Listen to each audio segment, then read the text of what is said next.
mencuci dengan mesin cuci, membilas air dengan air yang mengalir. Ini harus paham dulu bahwa mensucikan baju dari kena najis itu sebetulnya sangat sederhana, tidak seruat yang dibayangkan oleh ibu-ibu di kampung. Mengguyurnya tidak harus 3 kali. Kadang-kadang kan ada mengguyurnya 3 kali, penuh, dibuang lagi, penuh, dibuang lagi, penuh, dibuang lagi. Sudah begitu suaminya tidak mau membantu, sudah itu nimbanya pakai begini. Karena ilmunya yang kurang, maka repotlah dia. Baik, membersihkan, mensucikan kain yang terkena najis, yang pertama harus kita perhatikan, najis itu masih ada bentuknya atau tidak di dalam baju tersebut. Kalau ada bentuknya, tolong diambil supaya nanti tidak menyebar kemana-mana. Kemudian setelah itu, kita harus tahu air yang akan kita gunakan itu air yang banyak atau air sedikit. Air banyak itu adalah air yang mencapai 2 kullah. 2 kullah itu kurang lebihnya 216 literan. Beda kalau kita mencuci baju di kolam, di danau, bebas. Terserah, kau guyurkan atau kau celupkan sama. Karena apa? Airnya air yang banyak. Di sungai dan seterusnya. Kalau airnya banyak, nggak ada masalah. Baju yang terkena najis, Anda masukkan ke sungai, lalu Anda bersihkan, Anda angkat, asalkan tidak ada sisa-sisa najisnya, maka itu sudah suci kalau airnya banyak. Tapi kalau air kita adalah sedikit, yang tidak sampai 2 kullah, kurang lebihnya 2 kullah 200 literan deh, kita hanya punya air timba-timbaan, timba dituang, maka ingat, jika airnya sedikit, maka jangan salah, baju tidak boleh dimasukkan ke dalam air, tapi hendaknya airnya yang datang, air didatangkan. Artinya kalau Anda mencuci di mesin cuci, biarkan baju dahulu, masukkan ke mesin cuci, baru air didatangkan. Airnya yang didatangkan, jadi air dimasukkan.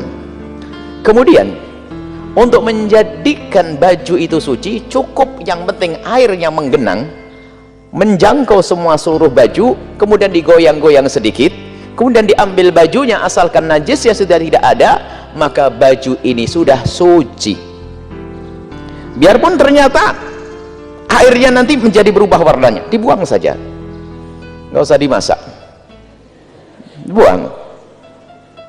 Jadi artinya mensucikan baju itu sangat mudah kalau ingat, jika airnya itu adalah air yang sedikit, hanya timba yang isinya 10 liter, 15 liter, maka jangan salah, kadang-kadang males, airnya ditaruh dulu sambil kerannya, keran kecil kan, keran kota kan kecil biasanya, kecil, apalagi sudah subuh baru rame, banter jam 4, 3, masa jam 3 nyuci baju? Setelah penuh airnya, langsung bajunya kena najis, dimasukin, maka akan menjadi najis semuanya dalam madhab kita Imam Syafi'i. Jadi kalau baju yang kena najis dimasukkan, maka merusak air.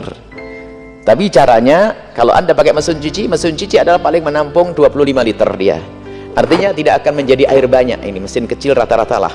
Maka hendaknya baju yang terkena najis tadi, dengan dibersihkan dulu najis-najisnya, kemudian setelah itu dimasukkan ke mesin cuci, baru air didatangkan. Setelah air didatangkan, tidak harus ngelober, tumpah. Awas, catatan, tidak harus tumpah. Ini yang bikin pusing sian orang hamil tuh, nyuci baju suaminya harus tumpah terus sih. Untuk menjadikan suci cukup, kemudian setelah air menggenang, cukup menjangkau semua bagian baju, digoyang sedikit saja, kemudian airnya dibuang, sudah beres. Ini maka kalau ingin memberi sabun, lah sabun itu merusak air. Air sedikit, kalau terkena sabun, maka air tersebut menjadi tidak bisa mensucikan. Membersihkan iya, tapi tidak bisa mensucikan. Maka waspada, sabun jangan Anda berikan di awal basuhan, akan tapi sabun baru Anda berikan kalau memang sudah terbukti baju itu suci. Sederhana. Jadi baju yang Anda letakkan di mesin cuci, Anda tuangkan air. Setelah Anda tuangkan air, yang penting menggenang, Anda goyang-goyang, kemudian Anda buang airnya, sudah suci. baju itu sudah suci. Kemudian setelah itu baru Anda kasih air lagi, baru setelah itu dikasih sabun. Karena saat ini Anda tidak mensucikan lagi, tinggal membersihkan. Anda kasih sabun. Setelah Anda kasih sabun, suka-suka mau dibilas, gak dibilas, terserah. Karena baju sudah suci. Nah, ini mau tidak dibilas gak apa-apa. Nah, kemudian masalah pembilasannya suka-suka, tidak harus almari. Karena apa? Baju sudah suci. Tapi ingat, jika masih ada najis, kemudian Anda kasih sabun, Masya Allah, berarti najisnya Anda perbanyak. Sebab air yang terkena sabun, yang berubah karena sabun, itu menjadi air yang tidak mensucikan lagi.